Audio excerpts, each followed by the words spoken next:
Good morning, students. My name is Anu Sheikh. I am your zoology educator, and today I am going to teach you transportation in animals, which is a syllabus of class 7 students. So I hope you like this lecture. Let's move on to the next slide. Transportation in animals. So the topics to be covered today is transportation of materials in animals, in which we will study about the simple organisms and the unicellular organisms कि उनमें कैसे transportation होती है. The second topic is transportation of materials in humans.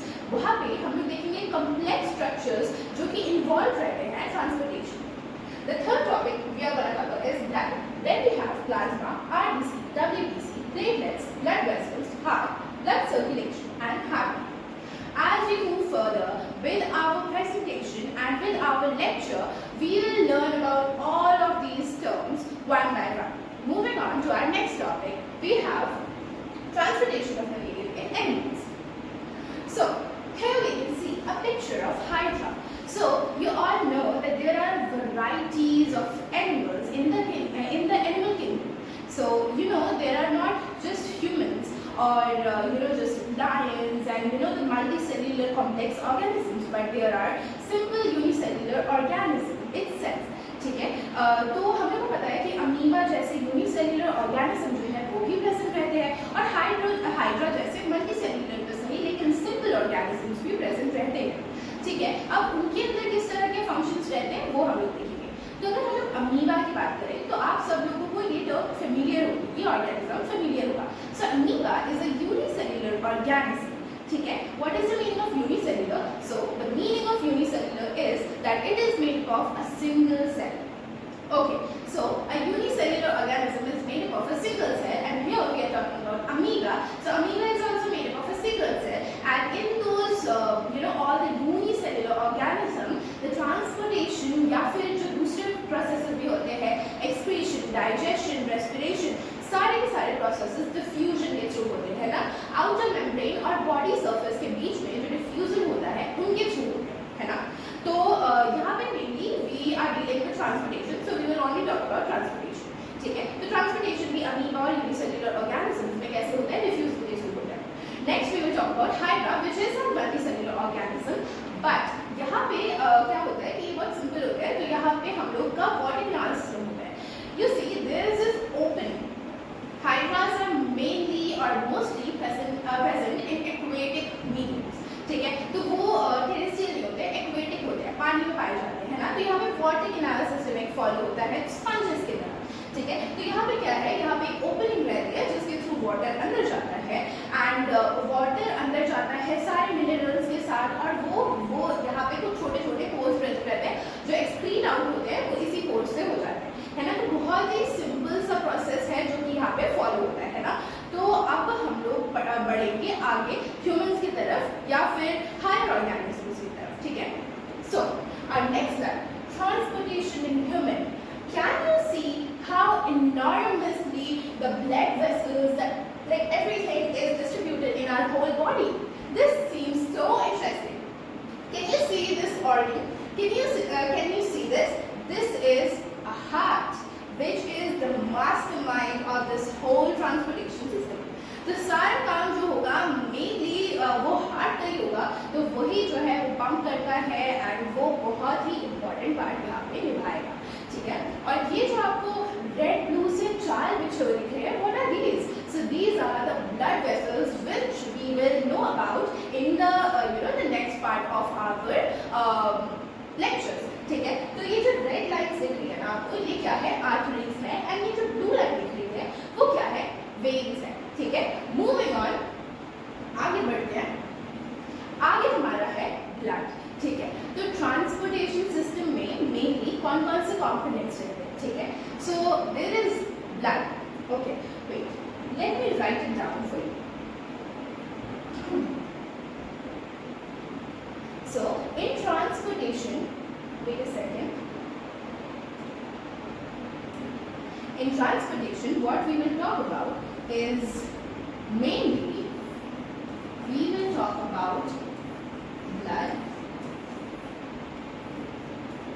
There is a heart. and there are blood vessels. ठीक है, और blood vessels के अंदर हमारे कौन कौन सी 3 ब्लड वेसल्स आ जाती है? If you know please reply me as you are seeing this video. So the first blood vessels we must be familiar with is arteries. Okay, arteries. Then we have veins. The third one we have is capillaries. Okay, we will know about all of these in the coming part of our lecture, and we will get familiar with all these terms that I have written here. ठीक है, moving on to our next slide. Now we will study what is blood. So, what is blood? You all know that the red colored fluid that is present in our body, that is present in our blood vessels, is known as blood. Blood से आप सब लोग बहुत ज़्यादा familiar होंगे. Red colour का fluid रहता है. ठीक है, अब ब्लड के अंदर क्या क्या चीज़ें रहती हैं, क्या क्या कंपोनेंट्स रहते हैं, उनको भी जानना काफ़ी इंपॉर्टेंट रहता है. आप लोग मुझे सवाल का जवाब दें, क्या ब्लड जो है वो हमारी बॉडी में ऐसे ही बहते रहता है, लाइक ऊपर ऊपर बहते रहते हैं, या कोई प्रॉपर उसमें ब्लड वेसल्स होते हैं, या फिर कोई डक्ट्स होते हैं, कोई पाइप्स होती हैं जिनके थ्रू वो बहता है? Yes, you are correct. So we have blood vessels. वो पाइप्स जो हम लोग ने पहले स्लाइड में हम लोग ने देखी थी, जो जाले बने हुए थे हमारे पूरी बॉडी में, those are known as blood vessels. और हमारा ब्लड जो है वो बाहर नहीं तैरते रहते हैं, हमारे पूरे बॉडी में रश नहीं कर रहा होता है, बट हमारे ब्लड वेसल्स के अंदर वो जो पाइप, वो जो जाल है, उनके अंदर रश कर रहा होता है. ठीक है, तो ब्लड के अब हम लोग कुछ पार्ट्स देख लेते हैं. ठीक है, तो ब्लड के हमें 2 पार्ट्स पता है. ठीक है, एक होता है सॉलिड पार्ट और एक होता है हमारा फ्लूइड पार्ट. ठीक है, अब फ्लूइड पार्ट में we will talk about plasma. Plasma is a yellow coloured fluid. ठीक है, थोड़ा गाढ़ा सा येलोइश कलर का फ्लूइड रहता है, and plasma is very rich in protein. ठीक है, प्लाज्मा के अंदर कई तरह के प्रोटीन्स मिलते हैं. ठीक है, अब हम लोग को उसके बारे में हम लोग आगे की स्लाइड्स में देखेंगे ज़रूर. उसके बाद हम लोग सॉलिड पार्ट में आ जाते हैं. तो ब्लड के जो सॉलिड पार्ट में हम लोग किस किस की बात करेंगे? हम लोग बात करेंगे RBCs, WBCs और प्लेटलेट्स की. एक एक करके हम इन सब के बारे में बात करेंगे. पहले एक नोट की बात कि एवरेज ह्यूमन बॉडी कितना ब्लड कंटेन करती है, तो that is 5 to 6 litres of blood. ठीक है, एवरेज ह्यूमन बॉडी में कितना ब्लड होता है? 5 to 6 litre of blood.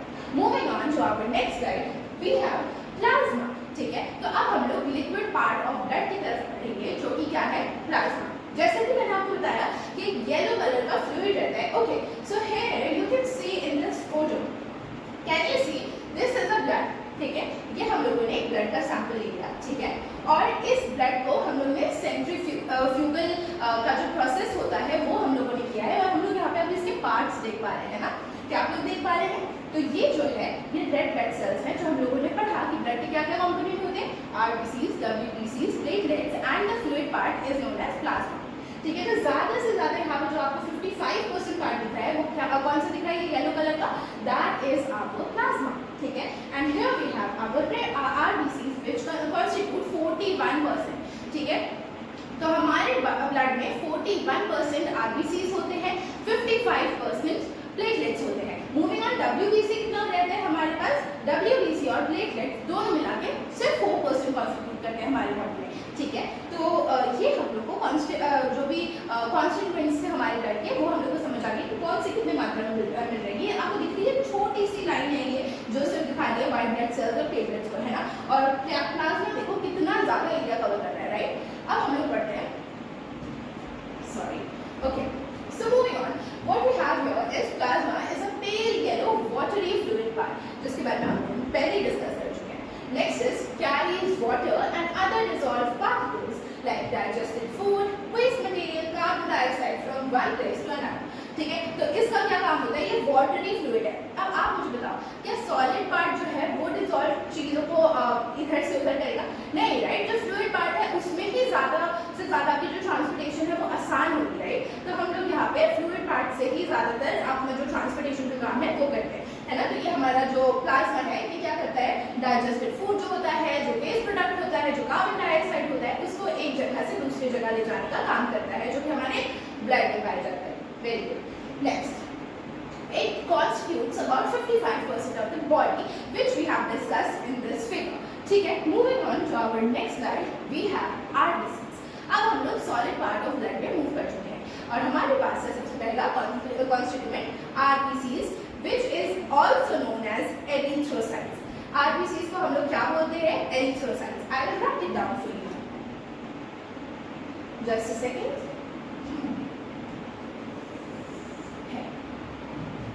So this is also known as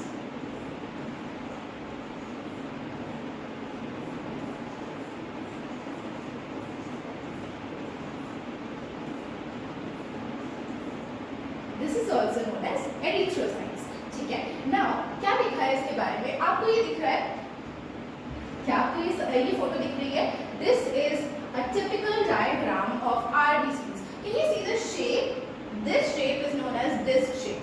ठीक है, here we have wait a second, we have some issues regarding this. Okay, so here we can see ये जो आपको shape दिख रहा है, ये क्या shape है? disc shape. ठीक है, तो क्या लिखा है? disc shaped and are bright red color. These RBCs are bright red color.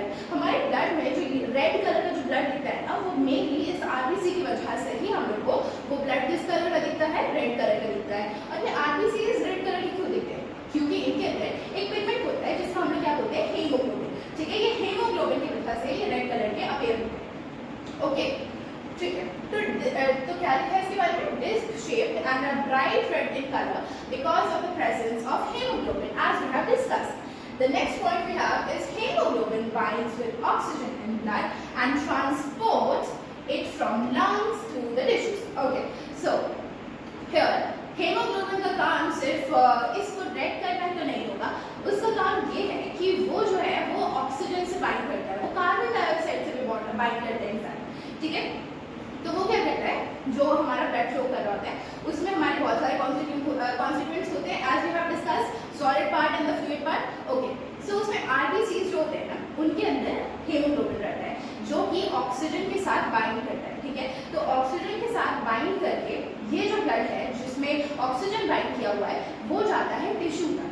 ठीक है, और वो जो ऑक्सीजन वाला ब्लड रहता है वो टिश्यूज को ट्रांसफर करता है, वहां से जो ऑक्सीजन रहता है वो टिश्यूज को ट्रांसफर करता है, और जो टिश्यूज जो कार्बन डाइऑक्साइड निकालता है, राइट, वो यूज करके जो कार्बन डाइऑक्साइड निकालता है वो वापस से जो आरबीसी में हीमोग्लोबिन है उससे बाइंड करता है और वापस से वो जाता है हार्ट के पास और हार्ट से जाता है लंग्स के पास, जिसके बारे में हम लोग आगे पढ़ेंगे बॉडी सर्कुलेशन में, सॉरी ब्लड सर्कुलेशन में। ठीक है, तो यहाँ पे हम लोग ने क्या पढ़ा? Haemoglobin also carry CO2 from tissue to heart. ठीक है, ये भी हम लोग ने पढ़ लिया कि हीमोग्लोबिन जो होता है वो टिश्यूज से कार्बन डाइऑक्साइड हार्ट में लेके जाता है।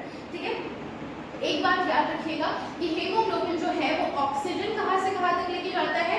हार्ट से लेकर जाता है टिश्यू तक, और वो कार्बन डाइऑक्साइड कहाँ से लेकर आता है? टिश्यू से। और कहाँ को जाता है वो? तो वो जाता है हमारे हार्ट के पास। ठीक है, next, formed in the red bone marrow. Okay, so this is very important. हमारा bone. Okay, can you see? Wait. Just a second. I will change the color of this.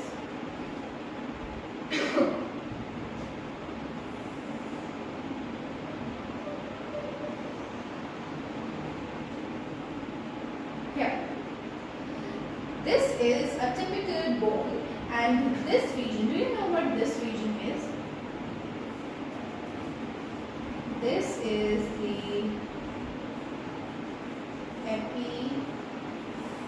sorry. This is, wait.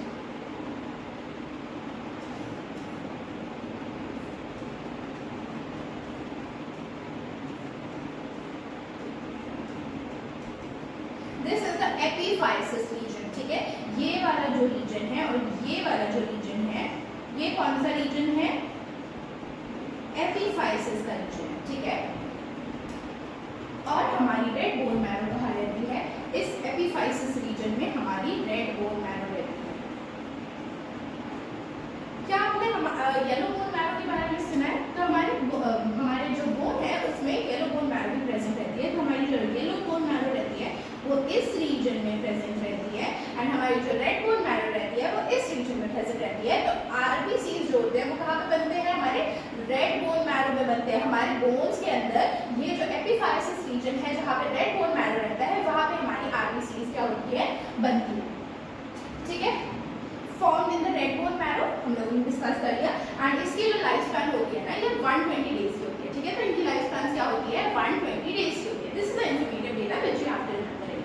Okay, so I'll just move on to the next slide now. Okay, here we have white blood cells, which is also known as thrombocytes. Sorry, leukocytes. My bad. Okay, white blood cells are also known as leukocytes. ठीक है, तो leukocytes, और यहाँ पे आपको दिख रहा है क्या, ये क्या है, ये हमारा वाइट ब्लड सेल्स है, ठीक है, ये क्या है, हमारे ल्यूकोसाइट्स है। और वाइट ब्लड सेल्स का काम क्या होता है, ये हमारे बॉडी के डिफेंस मैकेनिज्म का काम करते हैं, ये हमारे बॉडी में आए जो भी पैथोजेंस रहते हैं, है ना, उनसे लड़ने का काम करते हैं ये, ठीक है। तो जो भी वायरसेस, जो भी बैक्टीरिया जो हमारे बॉडी को हार्म करने आते हैं, जो भी हमें डिजीज कॉज कराने आते हैं, हमारे वाइट ब्लड सेल्स जो है वो सिपाहियों की तरह उनसे लड़ते हैं, हमारे बॉडी के सोल्जर्स होते हैं हमारे वाइट ब्लड सेल्स, और उनसे लड़ाई करते हैं। आपको दिख रहा होगा ये जर्म्स हम लोग को इफेक्ट करने आ रहे थे, हम लोग को डिजीज देने आ रहे थे, और हमारे वाइट ब्लड सेल्स जो है वो पूरे तैनात है अपनी स्वॉर्ड के साथ, वो उनका खात्मा करने के लिए, है ना। So we will move on. So इनकी शेप क्या होता है, इररेगुलर सा शेप होता है, अमीबॉइड शेप होता है, ठीक है। जैसे हम लोगों ने सबसे पहली स्लाइड में अमीबा की बात की थी, जो कि डिफ्यूजन के थ्रू ट्रांसपोर्टेशन करते हैं, अगर आपको याद हो, ठीक है। तो अमीबा का जो शेप होता है वो इररेगुलर शेप होता है, ठीक है। अगर आपको ना समझ आए तो मैं I will just draw it for you that what is amoeboid shape और what is irregular shape. So basically amoeba का जो शेप होता है वो किसी भी तरह का हो सकता है, ठीक है। वो ऐसा भी हो सकता है, वो ऐसा भी हो सकता है, कोई भी तरह का, कहीं से भी फैला हुआ, है ना। तो ये ऐसे ही शेप होते हैं WBC के लिए, है ना, क्योंकि ना कि जब हमारे कहीं पे भी हो सकते हैं तो उनको ना पतली पतली जगह से निकल के जाना होता है, तो जब उनको निकल के जाना होता है ना तो वो अपना ये ऐसे पतले हो जाते हैं और उसके बाद फिर निकल जाते हैं, ना, पतली पतली जगह से निकल के वो हमारे डिफेंस का काम करते हैं, है ना। तो कलरलेस होते हैं WBCs जो हमारे होते हैं, वो कैसे होते हैं, कलरलेस होते हैं। हम लोग को दिख रहा है यहाँ पे कलरलेस है, ठीक है, वाइट नहीं है, कलरलेस है, okay. Then bigger in size, RBCs से बड़े होते हैं, ये WBCs जो होते हैं वो RBCs से बड़े होते हैं। ऐसे भी हम लोग को पता होना चाहिए, डिफेंस का काम है इनका, इनको थोड़ा ज़्यादा बड़ा होना चाहिए, राइट, ठीक है। तो ये हम लोग को समझ आ गया, these are all about the WBCs और वाइट ब्लड सेल्स और ल्यूकोसाइट्स, आप इसको किसी भी नाम से जान सकते हैं, ठीक है। Next we will move on to the another component which is platelets. Platelets को हम लोग बोलते हैं थ्रोम्बोसाइट्स, जो कि मैं WBC को बोलती रही थी, माय बैड, ठीक है। तो प्लेटलेट्स को हम लोग क्या बोलते हैं, थ्रोम्बोसाइट्स बोलते हैं, है ना। और यहाँ पे हम लोग क्या पढ़ेंगे कि प्लेटलेट्स का काम क्या होता है बच्चों, तो जब भी हमें चोट आ जाती है, आपने देखा होगा कि अगर आपको कहीं पे चोट आई है तो वहाँ पे क्लॉट सा बन जाता है, क्लॉट सा खून जम जाता है वहाँ पे, है ना। तो वहाँ पे बोलते हैं ना, अक्सर हम लोग बोलते हैं कि क्लॉटिंग हो गई है, वहाँ पे हमारी क्लॉटिंग हो गई है ना। तो क्लॉटिंग से क्या समझ आता है, तो क्लॉटिंग कौन करवाता है, ठीक है। सबसे पहले तो प्लेटलेट्स जो हमारे पास है, जो थ्रोम्बोसाइट्स जो हमारे पास है, वही हमारे किसका काम करते हैं, क्लॉटिंग का काम करते हैं, ठीक है। जहाँ पे भी हमें चोट आई रहती है वहाँ पे जल्दी से जाके वो क्लॉट बना देते हैं, हमारे खून को जो है वो जमा देते हैं, ताकि हमारा ब्लड का लॉस जो हो ज़्यादा से ज़्यादा मतलब ज़्यादा ना हो और कम से कम हो, राइट। जैसे फॉर एग्जाम्पल अगर हमें कहीं पे चोट आई, ठीक है, अगर हमें कहीं पे चोट आई और वहाँ से खून आ रहा है और हमारे पास प्लेटलेट्स की कमी है, तो वहाँ से खून जाते ही जाएगा, राइट। और हमारे बॉडी में अल्टीमेटली खून की कमी हो जाएगी। जब हमारी बॉडी में क्लॉट जमा हो जाता है, ठीक है, खून जब जम जाता है तो वो ब्लॉक कर देता है पैसेज, कि बाकी जो खून है वो वहाँ से ना निकल पाए, है ना। तो हमारी बॉडी में जो खून की जो मात्रा है वो सस्टेन रहती है। लेकिन यहाँ पे जब अगर प्लेटलेट्स की बहुत लोगों को कमी हो जाती है, कई बार ऐसे केसेस आते हैं, कई बार ऐसे डिजीजेस होते हैं जिनमें प्लेटलेट्स की काफ़ी ज़्यादा कमी हो जाती है, तो उसमें काफ़ी ज़्यादा प्रॉब्लम हो जाती है कि आपको थोड़ी सी भी चोट आई हो ना, तो फिर उस चोट से इतनी ज़्यादा ब्लीडिंग होती है कि उसी से अल्टीमेटली उस इंसान की, उस पेशेंट की डेथ हो सकती है, which is a very serious condition, है ना। तो प्लेटलेट्स की मात्रा हमारी बॉडी में मेंटेन रहना, सस्टेन रहना काफ़ी ज़्यादा इंपॉर्टेंट होता है ना। तो ये भी काफ़ी ज़्यादा इंपॉर्टेंट रोल प्ले करता है, और ये हमारे कहाँ पर प्रेजेंट रहता है, ब्लड में प्रेजेंट रहता है ना। ये देखो, you can count on us, ठीक है, ये बैंडेजेस लेकर आ रहे हैं, है ना, ब्लड को क्लॉट करने के लिए। नेक्स्ट क्या है, ये टाइनी फ्रैगमेंट ऑफ सेल्स है। अब ये प्लेटलेट्स जो है ना, ये ऐसे नहीं बने थे, ये एक बड़ा सेल था, ठीक है, उसके कुछ फ्रैगमेंट्स है, वो टूट के क्या बने हैं, प्लेटलेट्स बने। कलरलेस होते हैं, ये भी कलरलेस होते हैं, रेड कलर के यहाँ पे दिखाई दे रहे हैं, बट ये रेड कलर के नहीं होते, ये भी कलरलेस होते हैं WBCs की तरह। Next we will see round shape के होते हैं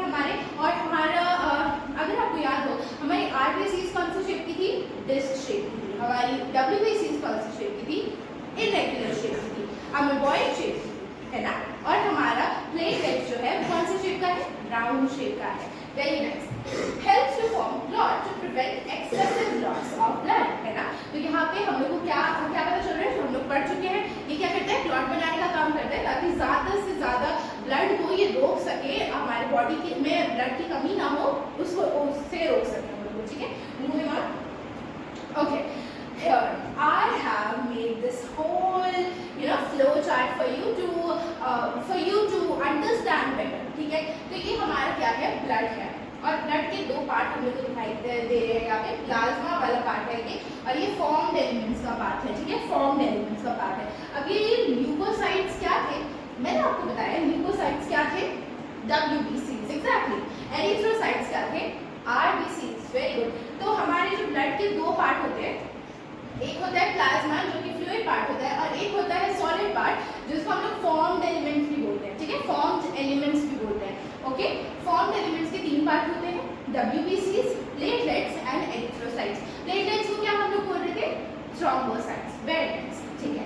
अब ये ल्यूकोसाइट्स जो है ना, दो तरह के ल्यूकोसाइट्स होते हैं, ये आपको जानने की जरूरत नहीं है, but still if you want to know, if you still want to gain some more knowledge, so you can follow this flow chart. It is always beneficial to get more knowledge, okay? So leukocytes, WBCs की हम लोग बात करें तो दो तरह के WBCs होते हैं, एक होते हैं ग्रैन्युलोसाइट्स और एक होते हैं एग्रैन्युलोसाइट्स, ठीक है। तो एग्रैन्युलोसाइट्स, आपको बता दूं साइंटिफिक टर्म्स में कहीं पे भी एग्रैन्युलोसाइट्स या ए कहीं पे भी आ गया ना, तो मतलब वहाँ पे एब्सेंस है, ठीक है, वहाँ पे क्या है, उस चीज की कमी है, ठीक है। तो ये जो WBCs होते हैं ना, ये दो तरह के होते हैं, एक जिसमें ग्रैन्यूल्स प्रेजेंट होते हैं, ग्रैन्यूल्स मतलब दानेदार स्ट्रक्चर्स प्रेजेंट होते हैं, और एक होते हैं एग्रैन्युलोसाइट्स जिनमें दाने नहीं प्रेजेंट होते, ठीक है। जैसे ये हमारा WBC है, हम लोग को पता है कि WBC कैसा होता है, इरेगुलर शेप का होता है ना। दो तरह के हम लोगों ने WBC दिखा दिए। ये जो है, ये हम लोग का क्या है, ग्रैन्युलोसाइट वाला WBC है ना, और ये क्या है, एग्रैन्युलोसाइट्स है। तो यहाँ पे हम लोग को कुछ ग्रेन से स्ट्रक्चर दिख रहे हैं, कुछ दानेदार स्ट्रक्चर दिख रहे हैं, ये क्या हो गए, ग्रैन्युलोसाइट्स हो गए। और ये क्या है, एग्रैन्युलोसाइट्स है, क्योंकि इनके अंदर कोई भी दानेदार स्ट्रक्चर नहीं है ना। अब हम लोग बात करते हैं ग्रैन्युलोसाइट्स के अंदर भी हम लोग को तीन तरह की चीजें दिखेंगी। पहला क्या है, न्यूट्रोफिल्स, दूसरा क्या है, बेसोफिल्स एंड ईसिनोफिल्स, ठीक है। इन सब के फंक्शंस के बारे में आप हाई क्लासेस में जरूर पढ़ोगे।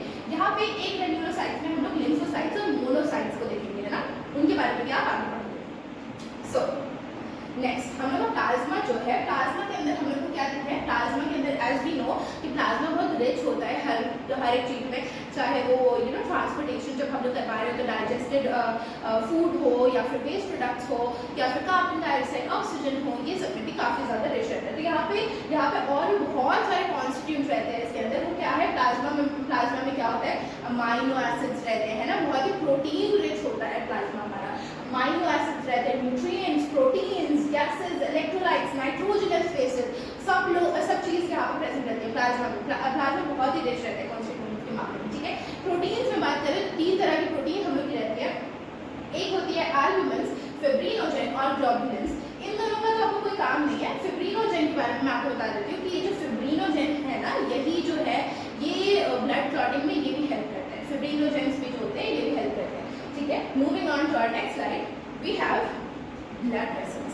अब हम लोगों ने ब्लड जो है वो कंप्लीट कर लिया है, हम लोग ने उसके कंपोनेंट्स पढ़ लिए हैं, and I want you to revise it with me. तो ब्लड का दो कंपोनेंट था, एक था सॉलिड पार्ट और एक था हमारा फ्लूइड पार्ट। फ्लूइड पार्ट में हम लोग ने प्लाज्मा देखा, और प्लाज्मा जो था वो बहुत ही रिच था कॉन्स्टिट्यूएंट्स मामले में। तो उसके पास अमाइनो एसिड्स थे, नाइट्रोजनस बेस थे, प्रोटीन्स थे, हर तरह की चीजें थी उसके पास, ठीक है, इलेक्ट्रोलाइट्स वगैरह थे। Then we will move on to our solid part. Solid part में हम लोग ने फॉर्म्ड एलिमेंट्स देखे, सॉलिड पार्ट भी बोल सकते हैं, फॉर्म्ड एलिमेंट्स भी बोल सकते हैं। फॉर्म्ड एलिमेंट्स में हम लोग ने तीन चीजें देखी थी, क्या क्या थी वो, leukocytes which is WBC, thrombocytes which is platelets, and erythrocytes which is RBCs, है ना। और सबका काम हम लोगों ने जान लिया था। WBC का काम क्या होता है, डिफेंस मैकेनिज्म का काम होता है, वो हमारे बॉडी क्या होते हैं, सिपाही होते हैं, है ना। प्लेटलेट्स का क्या काम होता है, क्लॉटिंग का काम होता है, और एरिथ्रोसाइट्स जो थे उनका क्या काम होता है, उनका ट्रांसपोर्टेशन का काम होता है, ठीक है। उनकी वजह से ब्लड में रेड कलर आता है ना, वो RBCs के वजह से आता है, ठीक है। तो हम लोगों ने उन सबके बारे में पढ़ा था। अब हम लोग पढ़ रहे हैं ब्लड वेसल्स के बारे में, क्योंकि हम लोग ने स्टार्टिंग में क्या पढ़ा था कि ब्लड सर्कुलेशन में या ब्लड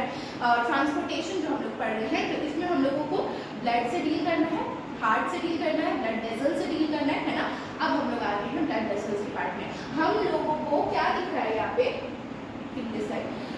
हम लोगों को यहाँ पे 3 तरह की वो ब्लड वेसल्स दिख रहे हैं, ठीक है, which is this red colored vessel, this blue colored vessel, and ये कुछ जाल दिख रहा है, कुछ बहुत ही टाइनी ट्यूब्यूल्स का जाल दिख रहा है। तो ये सब क्या है, इन सब के बारे में हम लोग पढ़ेंगे। तो ये रेड कलर का जो ये ब्लड वेसल है, जो डक्ट है या जो पाइप आप बोल सकते हो, ये जो है ये क्या है, आर्टरी है। और ये जो ब्लू कलर से आपको डिनोट की गई है वो क्या है, वेन्स है। और ये जो छोटे छोटे ये जाले बने हुए हैं ना, ये क्या बना हुआ है, कैपिलरीज बनाई है। क्या है, कैपिलरीज, ठीक है। Moving on to our next slide, we have arteries. अब हम लोग आर्टरीज के बारे में पढ़ेंगे, ऐसे हम लोग वेन्स और कैपिलरीज के बारे में एक एक करके पढ़ेंगे, ठीक है। तो आर्टरीज क्या है कि carry oxygenated blood, but do artery carries oxygenated blood always?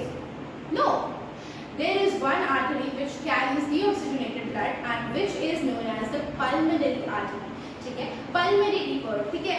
अगर आप साइंस पढ़ रहे हो ना, तो साइंस में कुछ ऐसे टर्म्स होते हैं जो आपको याद रखने चाहिए, ठीक है। जैसे मैंने आपको बताया कि ए जहाँ पे भी लग जाए, ए जिसके भी आगे लग जाए, तो वो क्या हो जाते हैं, एब्सेंस हो जाते हैं, ठीक है। यस, सो मैं आपको क्या बता रही थी कि आर्टरीज जो होती है हमारी, वो हमारी ऑक्सीजनेटेड ब्लड कैरी करती है। पर क्या सारी आर्टरीज हमारी ऑक्सीजनेटेड ब्लड कैरी करती है? The answer is no. We have a pulmonary artery, ठीक है। पल्मोनरी आर्टरी क्या होती है, ये सिर्फ एक लौती ऐसी आर्टरी है जो कि डीऑक्सीजनेटेड ब्लड कैरी करती है। ऑक्सीजनेटेड, डीऑक्सीजनेटेड, काफ़ी मुश्किल हो रहा होगा आपको समझ में। तो ऑक्सीजनेटेड ब्लड जो होता है ना, वो हमारा प्योर ब्लड होता है, वो हमारा साफ ब्लड होता है जिसमें ऑक्सीजन रहता है। तो आपको ये तो पता होगा कि हमारी बॉडी को क्या चाहिए, क्या हमारी बॉडी को ऑक्सीजन चाहिए काम करने के लिए या कार्बन डाइऑक्साइड चाहिए? ऑक्सीजन चाहिए, एग्जैक्टली। कार्बन डाइऑक्साइड तो हमारी बॉडी निकालती है ना, निकालती है। हम लोग जब रिस्पायर करते हैं, हम लोग जब ब्रीदिंग करते हैं, सॉरी, हम लोग जब ब्रीदिंग करते हैं तो हम लोग क्या इनहेल करते हैं, हम लोग इनहेल करते हैं ऑक्सीजन। और हम लोग क्या एक्सहेल करते हैं, हम लोग एक्सहेल करते हैं कार्बन डाइऑक्साइड। अगर हम लोग उसको अपनी बॉडी से निकाल देते हैं तो मतलब उसका काम नहीं है। हमारी बॉडी को किसका काम है, ऑक्सीजन का काम है। तो हमारी बॉडी में ऑक्सीजन हर एक पार्ट में जाना चाहिए कि नहीं जाना चाहिए, है ना, जाना चाहिए। तो हम लोग यहाँ पे इसीलिए ट्रांसपोर्टेशन होता ही है, ट्रांसपोर्टेशन का सिस्टम होता ही है। अगर हम लोग अपने डे टू डे लाइफ में भी देखें तो बहुत सारे पाइपलाइंस होती हैं, रेलवे लाइंस होती है, एयरलाइंस होती है। क्यों होता है? हमारे जीवन में ट्रांसपोर्टेशन की क्या ज़रूरत है? हमारे कंट्री में भी या फिर हमारे वर्ल्ड में भी कई सारे ऐसे जगह है, कई सारे ऐसे एरियाज है जहाँ पे शायद पानी ना हो, तो पाइपलाइंस की मदद से वहाँ पे जाता है ना। कई बार गुड्स जो होते हैं, हमारे जो सामान होते हैं, उनको एक जगह से दूसरी जगह लेकर जाना होता है। कई बार कोई फसलें जो होती है वो एक जगह पे पाई जाती है, दूसरी जगह पे नहीं पाई जाती है। और जो कोई वो होती है जो दूसरी जगह पे पाई जाती है, इस जगह पे नहीं पाई जाती है ना। तो उन सबको ट्रांसपोर्ट तो करना होगा, वो यहाँ का सामान तो उधर भेजना होगा ताकि वो लोग भी वो खा सके, है ना। अगर कहीं पे चावल बन रहा है और कहीं पे दाल बन रहा है, तो फिर उसको इस वाले प्रोडक्ट को, इस चीज़ को जहाँ पे चावल बन रहा है उसको दाल की तो ज़रूरत है ना, तो वो ट्रांसपोर्टेशन कहाँ से होगी, दूसरी जगह से होगी, है ना। तो ट्रांसपोर्टेशन हमारे डे टू डे लाइफ में भी बहुत ज़्यादा इम्पोर्टेंट है ना। बिना ट्रांसपोर्टेशन के अब हम लोग अपने जीवन को सोच ही नहीं सकते कि हमारा जीवन कैसे चलेगा बिना ट्रांसपोर्टेशन सिस्टम के, है ना। और वैसे ही हमारी बॉडी में भी ट्रांसपोर्टेशन की बहुत ज़्यादा ज़रूरत है।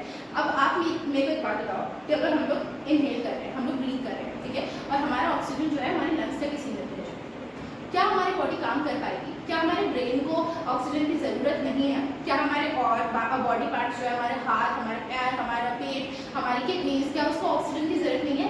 बिल्कुल है। हमारे सारे के सारे बॉडी पार्ट्स को ऑक्सीजन की ज़रूरत है, तो वहाँ पे भी वो ऑक्सीजन पहुँचना चाहिए। कैसे पहुँचेगा? ट्रांसपोर्टेशन की मदद से। कौन ट्रांसपोर्ट करेगा? ये जो ब्लड वेसल्स हैं हम लोग जिनकी बात कर रहे हैं, जो आर्टरीज, वेन, कैपिलरीज है, ये सब भी जो है वो ट्रांसपोर्टेशन का काम करेंगी, है ना।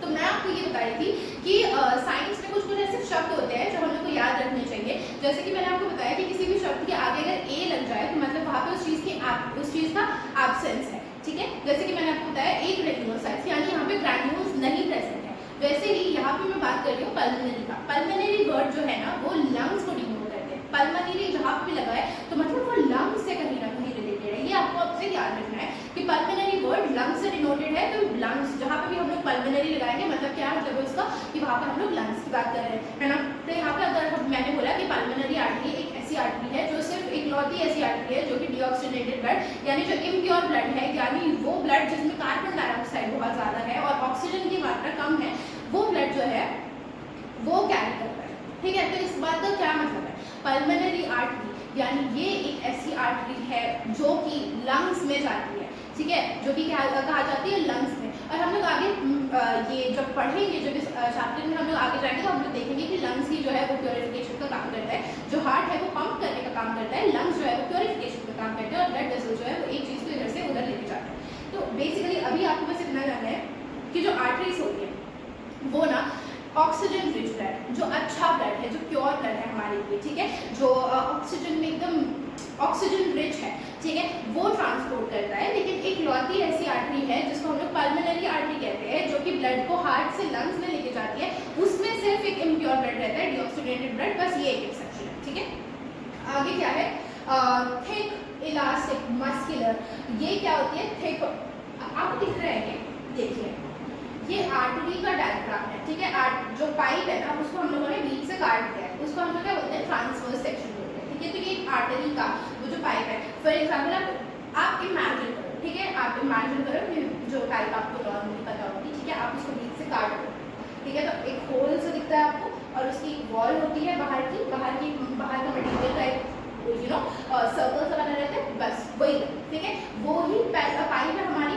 आर्टरी, वैसी पाइप्स है, तो उसको काट दिया है और ये हमारी कुछ लेयर्स हम लोग को दिख रही है। ठीक है, तो ये बीच का जो खाली एरिया है, यहाँ पे ये जो ल्यूमेन लिखा हुआ है, lumen is known as a खाली एरिया। ठीक है, तो ये जो ल्यूमेन है ना, इसमें हमारा जो ब्लड है वो ट्रैवल करता है और ये जो हम लोग को लेयर दिख रही है, ये इसकी वो लेयर है पाइप की, जो मटेरियल होता है। ठीक है, तो क्या आपको दिख रहा है कि ये जो हमारा आर्टरी है, इसके जो लेयर है, इसका जो मटेरियल है कितना मोटा है, कितना मस्कुलर है, कितने मसल्स है ना इसके पास, देखो tunica media, tunica indica, tunica adventitia, है ना, इंटिमा, सॉरी, कितने सारे लेयर्स है इसमें। क्यों?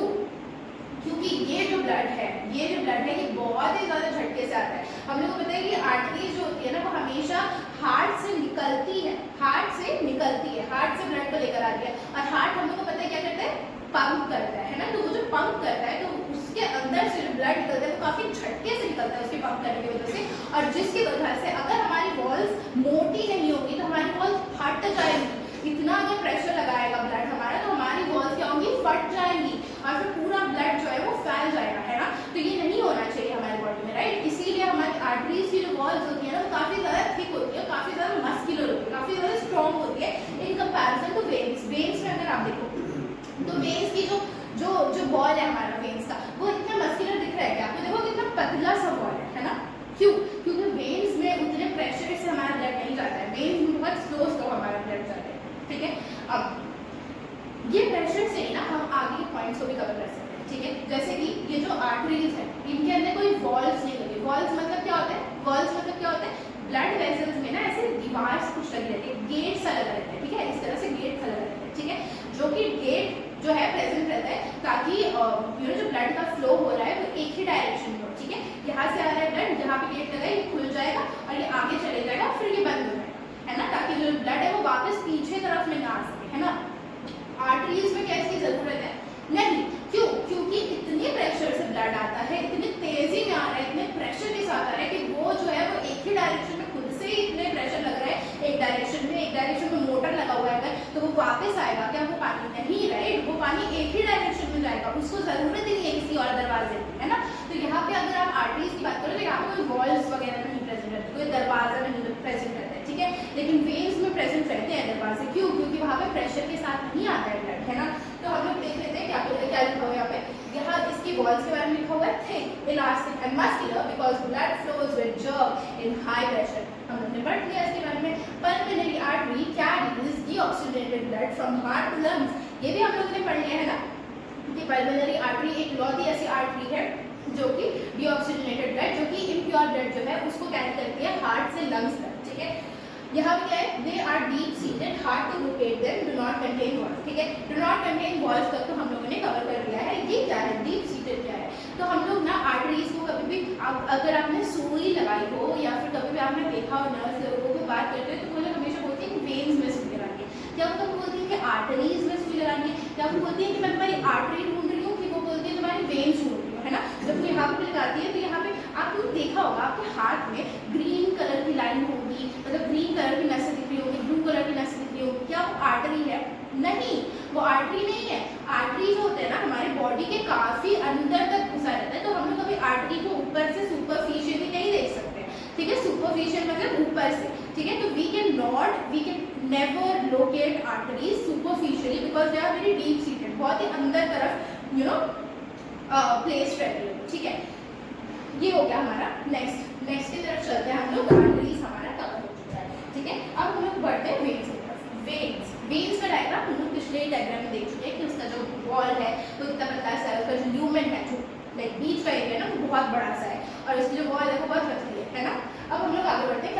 Carries the oxidated blood from all part two the heart, ठीक है। तो हम लोग ने आर्टरीज के बारे में क्या पढ़ा कि आर्टरीज जो होती है वो क्या करती है, जो ऑक्सीजनेटेड ब्लड रहता है, जो प्योर ब्लड रहता है, उसको वो कैरी करती है हार्ट से दूसरे टिश्यूज तक, ठीक है, दूसरे बॉडी पार्ट तक, ठीक है। हार्ट से लेकर आती है पैर में, हाथ में, ब्रेन में, हर जगह देती है हमारी जो आर्टरीज रहती है, ठीक है। लेकिन वेन्स क्या करती है, वेन्स जो है वही बॉडी पार्ट से लेकर आता है हार्ट तक, ठीक है। अब बॉडी जो यूज करेगी उसको, तो बॉडी तो कुछ गंदगी निकालेगी ना, उस गंदगी को तो हमारी बॉडी से निकलना होगा, तो उस गंदगी को निकालने के लिए, उस गंदगी को वापस से साफ करने के लिए हमारी वेन्स जो है वो गंदा जो ब्लड रहता है ना हमारे हर एक बॉडी पार्ट से, यू नो हमारे हाथ से, पैर से, सर से, दिमाग से, हर जगह से वो गंदा ब्लड को लेकर आती है, और वो कहाँ लेकर जाती है, हार्ट में लेकर जाती है। तो वेन्स में सिर्फ डीऑक्सीजनेटेड ब्लड, सिर्फ जो इम्प्योर ब्लड है जिसमें ऑक्सीजन की कमी है और कार्बन डाइऑक्साइड बहुत ज्यादा है, वो ब्लड कौन कैरी करता है, वेन्स कैरी करता है। अगेन यहाँ पे भी पल्मोनरी वेन होता है जो कि ऑक्सीजनेटेड ब्लड कैरी करता है ना। पल्मोनरी आर्टरी क्या थी, जो कि डीऑक्सीजनेटेड ब्लड कैरी कर रही थी, और पल्मोनरी वेन जो है वो ऑक्सीजनेटेड ब्लड कैरी कर रहा है। तो ये अपने फंक्शंस के उल्टे है, तो ये आपको याद रखना होगा। Pulmonary veins, again pulmonary word आ गया, यानी लंग्स से रिलेटेड है। तो क्या लंग्स से रिलेटेड है कि यहाँ पे पल्मोनरी वेन जो है ना वो लंग्स से निकल के हार्ट में जाता है ना। लंग्स से अच्छा साफ ब्लड लेकर आता है, क्योंकि लंग्स में प्योरिफिकेशन होती है, और कहाँ लेकर आता है, हार्ट के अंदर लेकर आता है, ठीक है। तो ये भी कवर हो गया, pulmonary veins carry oxygenated blood from lungs to the heart, ठीक है। Less muscular, less elastic, thin walls, ठीक है, क्योंकि हम लोग को पता है कि वेन्स जो होते हैं वो क्या हार्ट से लेकर आते हैं ब्लड, नहीं, वो हार्ट में लेकर जाते हैं, वो हार्ट से लेकर नहीं आते। तो क्या हमारा हाथ पंप कर रहा है, क्या हमारा दिमाग पंप कर रहा है, क्या हमारा पैर पंप कर रहा है, नहीं, राइट। तो वो बहुत ही आराम से, बहुत ही स्लो वो ब्लड आता है बाकी बॉडी पार्ट्स से, और इसीलिए वहाँ पे कोई ऐसा ज़रूरत नहीं है कि बहुत ही यू नो उसका जो मस्कुलर वॉल हो और बहुत ही थिक वॉल हो, उसकी ज़रूरत नहीं है, क्योंकि ब्लड इतने आराम से आता है, तो वो कोई प्रेशर नहीं लगाते हैं, है ना। इसलिए हमारे वेन्स जो होते हैं वो पतले पतले होते हैं, और उसको कोई वॉल्स की, उसको मतलब उसको दरवाजे की ज़रूरत होती है, उसको दरवाजे की ज़रूरत होती है। क्यों, इतने धीरे धीरे आएगा तो मतलब जाहिर है भाई कि वो पलट सकता है वापस से, वो इतना धीरे धीरे आ रहा है कि वो पीछे वापस अपने डायरेक्शन को पीछे बदल सकता है ना, तो उसको दरवाजे की जरूरत होती है। तो कई पॉइंट्स में दरवाजे प्रेजेंट होते हैं वेन्स में, है ना, ताकि वो जो ब्लड है वो एक ही डायरेक्शन में जाए, ठीक है। Less muscular, less elastic, have thin walls, superficial in position and contain walls to prevent backflow. Again superficial in position, again मैंने आपको बताया था कि जब हम लोग सुई लगा रहे हो या ऐसे भी आपने नोटिस किया होगा कि ये जो ग्रीन कलर की, जो ब्लू कलर की नसें आपको दिखती है ना, वो आर्टरीज नहीं होती है, वो क्या होती है, वेन्स होती है, ठीक है। तो हम लोग वेन्स की बात करते हैं, आगे बढ़ते हैं। कैपिलरीज, ये है हमारा थर्ड ब्लड वेसल्स और हमारा लास्ट ब्लड वेसल्स, ठीक है। तो ये दिख रहा होगा आपको, ये जो जाले दिख रहे हैं, ये किसके जाले हैं, कैपिलरीज के जाले। और इसके नीचे ये क्या है, ये येलो कलर का जो दिख रहा है आपको, ये क्या है, ये सब है हमारे टिश्यूज, ठीक है। हमारे हाथ के टिश्यू, हमारे ब्रेन के टिश्यू, पैर के टिश्यू, फिंगर्स के टिश्यू, है ना, हर जगह के टिश्यूज है ये हमारे, ठीक है। और ये हमारी क्या है, कैपिलरीज है। ये क्या है, आर्टरी है, ये क्या है, वेन है। अभी तक हम लोग को कलर का पता चल गया होगा कि रेड कलर से हम लोग आर्टरी को डिनोट करते हैं, ब्लू कलर से हम लोग वेन्स को डिनोट करते हैं, and this is what a capillary looks like, ठीक है। तो अब हम लोग देख लेते हैं क्या लिखा है, इन द ऑर्गन्स और tissues arteries divided into thin tubes known as capillaries, ठीक है। ये जो आर्टरी है ना टिश्यू के साइड पे, ठीक है, जैसे फॉर एग्जांपल ब्लड को जो है हमारे दिमाग के पास लेके जाते हैं, ठीक है। तो क्या होगा कि जो आर्टरी है वो लेके जाएगी दिमाग के पास लेके जाएगी आर्टरीज में। उसके बाद फिर वहाँ पे क्या होगा, वो दिमाग के पास जाते ही ना वो छोटे छोटे ऐसे पतले पतले ट्यूब्स में वो डिवाइड हो जाएगी और एक जाला बना देगी, ठीक है। तो ये जो जाला बनाती है ना आर्टरीज, इसी को हम लोग क्या बोलते हैं, कैपिलरीज बोलते हैं, इसी को हम लोग क्या बोलते हैं, कैपिलरीज बोलते हैं। और ये जो कैपिलरीज है फिर वो एक तरफ से जाके वेन से मिल जाती है, ठीक है। जो भी ट्रांसफर होता है ना, ऑक्सीजन का ट्रांसफर हो रहा है या टिश्यू से फिर कार्बन डाइऑक्साइड का ट्रांसफर हो रहा है, तो सब इसी कैपिलरी साइड पे ही होता है, ठीक है। अब ये देखो आर्टरीज यहाँ से लेकर आए ऑक्सीजनेटेड ब्लड यहाँ पे गया, और ये वाले साइड पे क्या होता है कि ऑक्सीजन को है, ऑक्सीजन वाला जो ब्लड है, ऑक्सीजन जो है ब्लड से उसको क्या करती है अंदर भेज देती है, ये जो नीचे इसके टिश्यू सेल्स है ना उसके अंदर चले जाते हैं, और उसके बाद यहाँ से हमारा जो कार्बन डाइऑक्साइड है ना, जो ये गंदगी निकालता है वो इस वेन्स के थ्रू वेन्स में चले जाता है, और फिर वेन्स से हार्ट में जाता है, और हार्ट से फिर लंग्स में जाते हैं, जिसके बारे में हम लोग आगे बढ़ते हैं, ठीक है। तो ये हम लोग पता चल गया, they are blood vessels which carries arteries to veins, ठीक है, sorry which connects arteries to veins, my bad, type mistake है। तो ये क्या है कि ये ऐसी ब्लड वेसल्स है जो कि आर्टरीज और वेन्स को एक साथ कनेक्ट कर रहे हैं, है ना। Exchange of substances takes place with the help of capillaries, जो हमने देख लिया है कि ऑक्सीजन जो है कैपिलरीज की मदद से ट्रांसफर होता है, जो हमारा कार्बन डाइऑक्साइड है वो भी कैपिलरीज की मदद से चेंज होता है, एक्सचेंज होता है ना। तो इसके बारे में हम लोग पढ़ रहे हैं। तो ये हो गया हमारे ब्लड वेसल्स का पूरा पार्ट कंप्लीट। तो आज हम लोगों ने पढ़ा कि हमारे जो यूनिसेलुलर ऑर्गेनिजम्स है, जो हमारे सिंपल ऑर्गेनिजम्स है, वो जो है वो कैसे उनके अंदर कैसे ट्रांसपोर्टेशन होता है। फिर हम लोगों ने पढ़ा कि ह्यूमंस में कैसे ट्रांसपोर्टेशन होता है, कितना कॉम्प्लेक्स स्ट्रक्चर है, और वो कॉम्प्लेक्स प्रोसेस जो है ना उसको हम लोग नेक्स्ट वीडियो में जरूर कंप्लीट करेंगे, है ना। तो जो हमारा हम लोगों ने वो पढ़ लिया कि हमारा जो ब्लड वेसल्स है वो कैसे काम करती है, कौन कौन सी तरह की ब्लड वेसल्स होती है, हमारी आर्टरीज, वेन्स, कैपिलरीज होती है। फिर हम लोगों ने क्या देखा कि हमारे ब्लड के बारे में पढ़ा कि हमारे ब्लड में कौन कौन से कॉन्स्टिट्यूएंट होते हैं, सॉलिड पार्ट होता है, फ्लूइड पार्ट होता है, फ्लूइड में प्लाज्मा रहता है, ठीक है। प्लाज्मा जो होता है वो बहुत रिच होता है हमारे कॉन्स्टिट्यूएंट में, कॉन्स्टिट्यूएंट्स में, ठीक है। Amino acids, nutrients, waste product, सारी तरह की चीज़ें रहती है उसमें, ठीक है। इलेक्ट्रोलाइट्स वगैरह सब रहता है उसमें, ठीक है। और वही हम लोगों ने देखा कि जो सॉलिड पार्ट है उसमें हम लोग के क्या है, फॉर्म एलिमेंट्स भी बोलते हैं सॉलिड पार्ट को, ठीक है। फॉर्म एलिमेंट्स का हम लोगों ने क्या पढ़ा, आरबीसीज, डब्ल्यूबीसीज, प्लेटलेट्स, जिनको हम लोगों ने दूसरे साइंटिफिक नेम्स भी पढ़ लिए, है ना। तो उनके फंक्शंस हम लोगों ने पढ़ लिए। आरबीसी का क्या काम होता है, आरबीसीज में जो हीमोग्लोबिन प्रेजेंट रहते हैं वो ऑक्सीजन के साथ बाइंड करते हैं, कार्बन डाइऑक्साइड के साथ बाइंड करके उनको अपने अपने जगह पे जाके छोड़ देते हैं, ठीक है। डब्ल्यूबीसी क्या होते हैं, डिफेंस मैकेनिज्म का काम करते हैं, वो जो हमारे बॉडी में जो जो भी पैथोजेंस आते हैं हमारे बॉडी में, जो भी वायरसेस, जो भी बैक्टीरिया, जो भी हम लोग को नुकसान करने के लिए आते हैं उनसे लड़ने का काम करते हैं डब्ल्यूबीसीज। और जो प्लेटलेट्स होते हैं वो हमारे चोट में हमारे चोट को क्लॉट करने के काम आते हैं, ताकि हमारी बॉडी से ज़्यादा ब्लड लॉस ना हो जाए। फिर हम लोगों ने कुछ एक्स्ट्रा नॉलेज ली थी जिसमें हम लोगों ने देखा था कि डब्ल्यूबीसीज जो है वो दो तरह के होते हैं, ग्रेन्युलोसाइट्स, एक ग्रेन्युलोसाइट जिसमें हम लोगों ने न्यूट्रोफिल्स, बेसोफिल्स, मोनोसाइट्स, ल्यूकोसाइट्स, बहुत सारी तरह लिम्फोसाइट्स, सॉरी, बहुत सारी तरह की चीज़ें पढ़ी थी, ठीक है। तो वो सब हो गया हमारा। और फिर हम लोगों ने ये भी पढ़ा था कि प्लाज्मा के अंदर बहुत सारे प्रोटीन्स होते हैं, जैसे फिब्रिनोजेंस, एल्बुमिन्स, ग्लोबुलिन्स, बहुत सारे तरह की प्रोटीन्स पढ़ी थी। तो this is it for today's lecture. I hope you enjoyed today's lecture, and we will meet in the next lecture. Till then, goodbye and take care. Thank you so much.